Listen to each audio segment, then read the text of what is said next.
임진왜란 때 일본이 진 이유는 똑같아요. 싸우는 걸로 바뀌었어요. 300만 명의 병사가 죽었는데 그 사람들의 사망 원인 중에 70%가 전사가 아니라 아사한 거예요. 만드는 것을 파는 일본 메모리 반도체가 팔리는 것을 만든 삼성한테 졌다. 전쟁을 지시한 사람이 없어요. 근데 이게 진짜 괜찮을까요?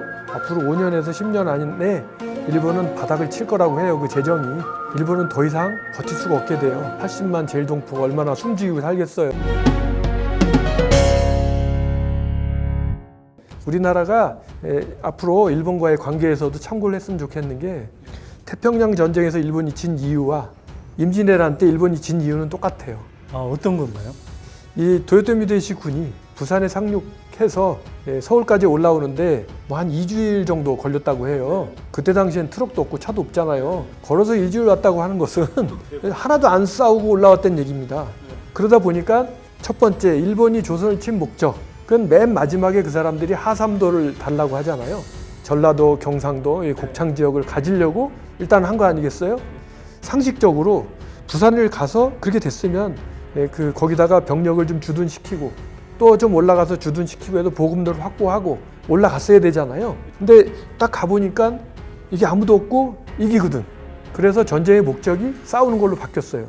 그러다 보니까 보급로를 일체 생각하지 않고 그냥 올라간 거죠. 지금 한일 간에 이런 문제가 생길 때 우리 정부하고 전혀 관계없는 우리들이 들고 일어나서 불매운동 하지 않습니까? 네. 누가 하라고 한 것도 아니에요.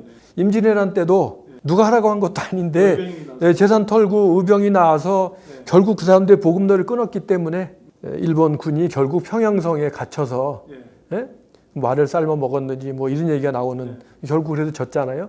태평양 전쟁도 마찬가지인 거예요.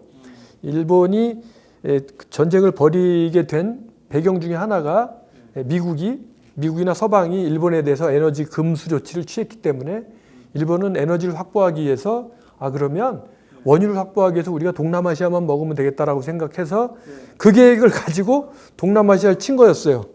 이게 파죽지세로 하와이 치고 미군이 못 오는 사이에 다 먹었는데 그랬으면 거기서 섰어야 되는데 싸워보니까 이기거든요. 그래서 전선을 무진장 확대를 한 거죠.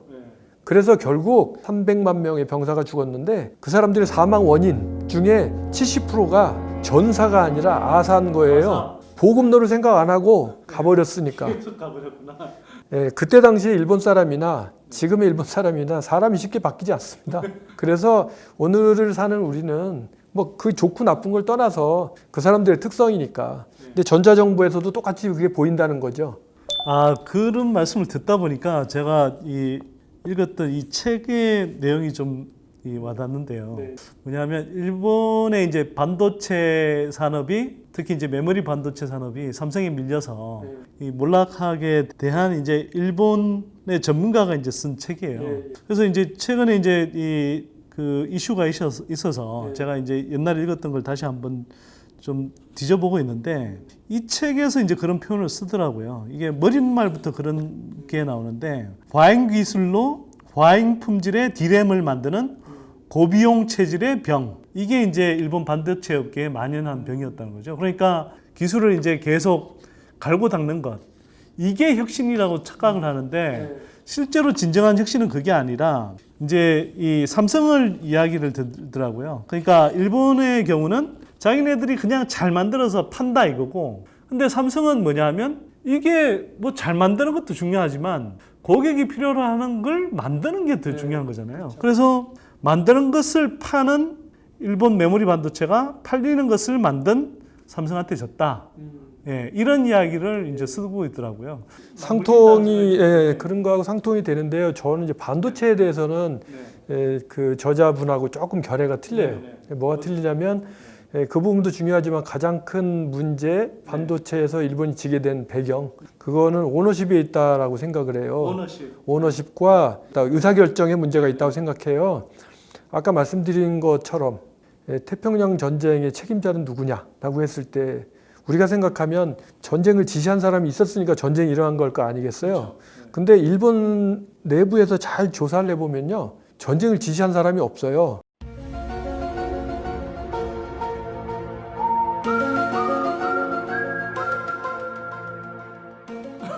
그게 일본 사람들의 의사결정 구조인 거예요. 뭐냐면 일본의 이사회, 회사의 이사회의 풍경을 옆에서 이렇게 보지 않습니까? 그러면 우리나라처럼 사장이 있고 이 그 부하들이 있는 조직이 아닙니다. 대표이사가 있고 전무이사, 상무이사가 있지만 우리는 이사잖아요. 일본은 도리시마리야쿠라 그래서 취조역이에요. 그래서 서로 간에 그 보드 멤버로서 견제하는 관계예요. 상명하복이 아니에요.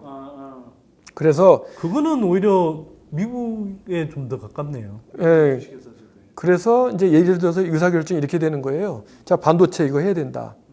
근데 아시다시피 반도체는 설비의 전쟁이고 투자의 스피드가 가장 중요하잖아요. 그리고 뭐 처음에는 도박이라고까지 했지 않습니까? 그 일본이 이게 투자를 못한 이유가 대표이사가 이걸 해야 되겠다고 생각을 하잖아요. 그러면 대표이사가 나는 이거 할 테니까 따라오세요라고 얘기하는 게 아닌 거예요. 나는 이게 좋다고 생각하는데 전무님은 어떻게 생각하세요? 라고 물어봐요. 그러면 전무는 뭐라고 얘기하냐면 나도 그렇다고 생각은 하는데요. 딱히 지금 일까요? 이렇게 얘기를 해요. 그 뒤에 전무나 상무가 빙빙 돌죠? 한 20명 돌아와요. 돌아오면 거기서 의사결정이 된 게 아니에요. 그러다가 이제 맨 마지막에 설비 투자를 하는 것처럼 이게 얘기가 돌다가 맨 마지막에 와서 근데 이게 진짜 괜찮을까요? 이렇게 물어봐요. 그럼 여기서 한번 뒤집혀요, 이제. 그래서 아니야, 다시 한번 생각해 봅시다. 이거가 계속 돌아요. 그 이유는 뭐냐면 내가 책임지기 싫어요. 그렇기 때문에 일본은 공동의 책임으로 돌리려고 해요. 그러면 지금 말씀드린 것처럼 삼성은 좋든 나쁘든 그 오너가 있는 회사잖아요.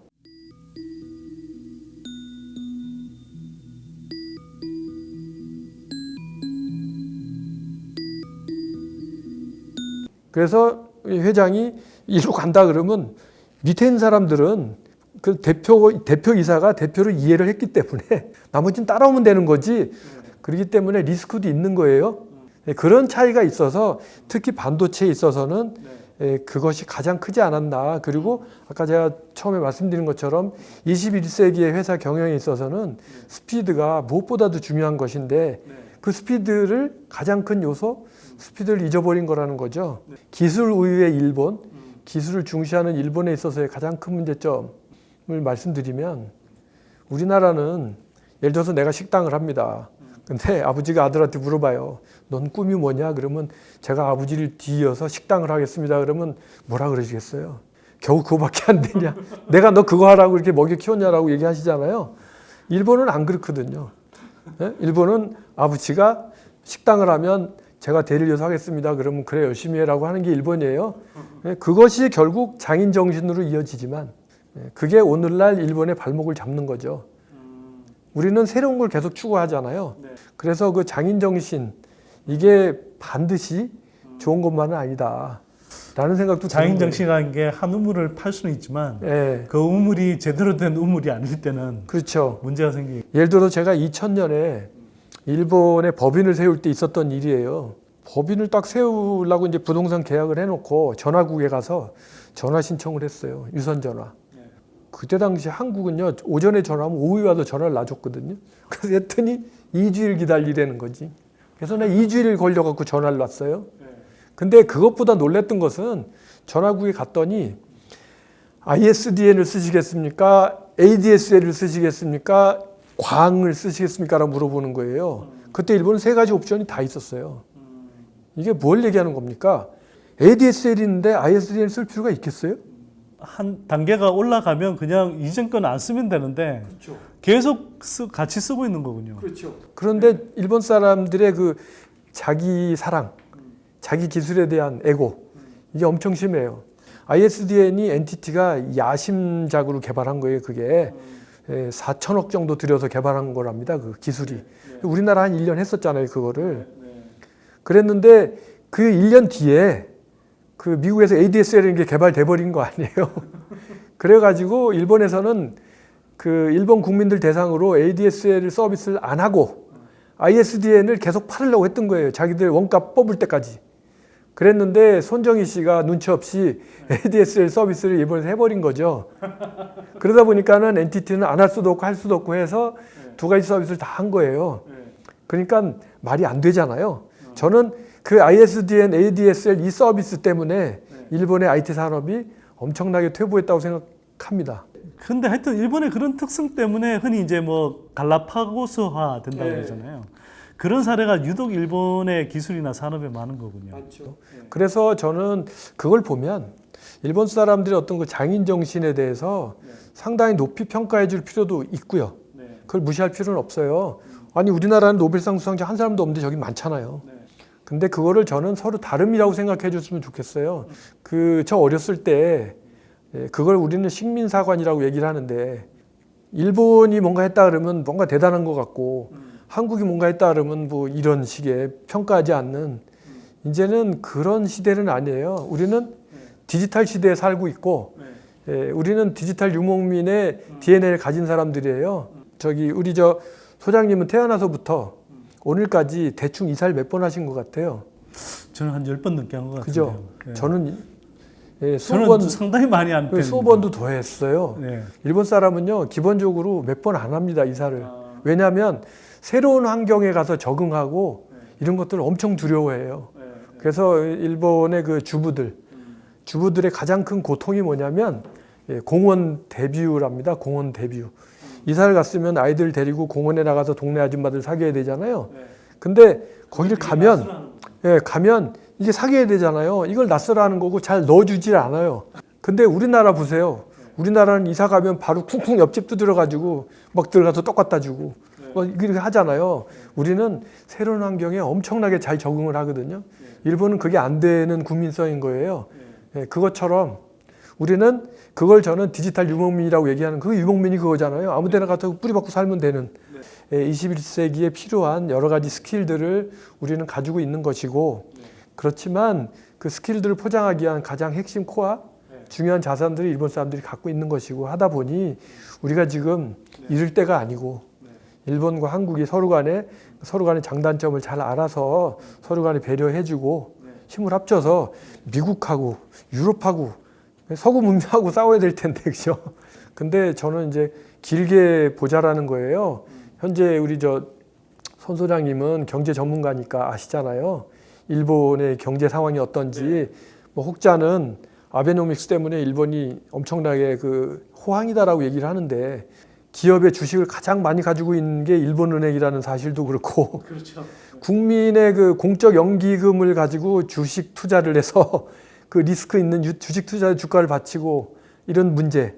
그 다음에 일본의 국채 발행 총액이 일본 국민 GDP의 뭐 200%, 250% 가까이 돼 있지 않습니까? 이런 상태에서 언제까지 일본 정부가 국채를 발행할 수 있겠냐는 거죠.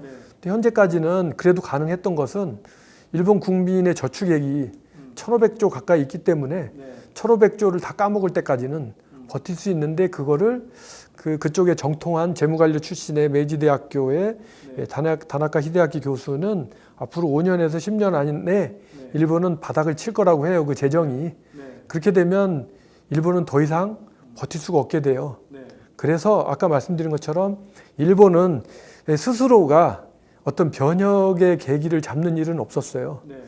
흑선이 일본에 와서 개항해라라고 해서 구로부네가 와서 개항을 하라고 했을 때 일본이 메이지 유신을 일으켰던 거고 그 다음에 태평양 전쟁이 일어나서 폐허가 됐을 때 다시 한번 이 사람들 부흥을 했던 거고요. 그 다음 패러다임이 없어요. 근데 이제 우리나라 같은 경제 위기가 저는 올 수도 있을 거라고 생각하는 거죠. 적어도 저는 저 나라가 어려워졌을 때 대한민국 국민들처럼 자기들 금반지 빼갖고 팔아서 나라를 위해서 뭔가를 하겠다는 국민들은 아닐 것 같고요. 정리해서 말씀드리면 일본 식민지로부터 오늘에 이르기까지 모든 시스템, 사회 구조, 정치, 경제, 사회, 문화, 법 모든 구조가 일본을 답습해서 만든 구조였고요. 그랬는데 우리는 1998년 IMF 이후 우리도 스스로라기보다는 강제적으로 혁신을 할 수밖에 없었고 그러면서 혁신의 중요성에 대해서 우리가 알게 됐고 그 혁신을 할 때 우리는 IT를 활용해서 온 거죠. 우리의 모델이 됐던 일본, 그죠? 예전에 우리의 투비였던 일본이 전산화의 파라다임에 갇혀 있었잖아요. 그 다음 패러다임이 한국 아니겠어요?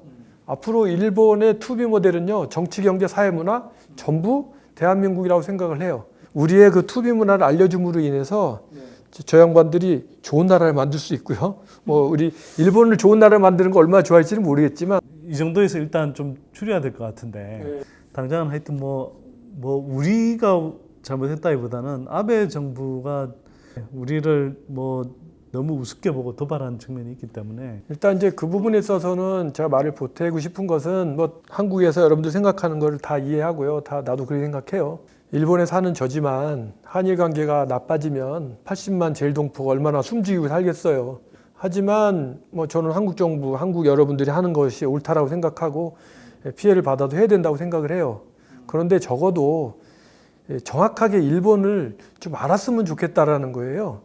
일본이 왜 저렇게 나오는지에 대해서. 그 이야기는 반하장 같은 느낌이 들기도 하고요. 일본 정치 왜 이렇게 타락하고 극우화됐나? 극우가 있었고 중도파가 있고 좀 좌파가 하나의 자민당 안에 들어있어서 서로 간에 견제를 했었어요.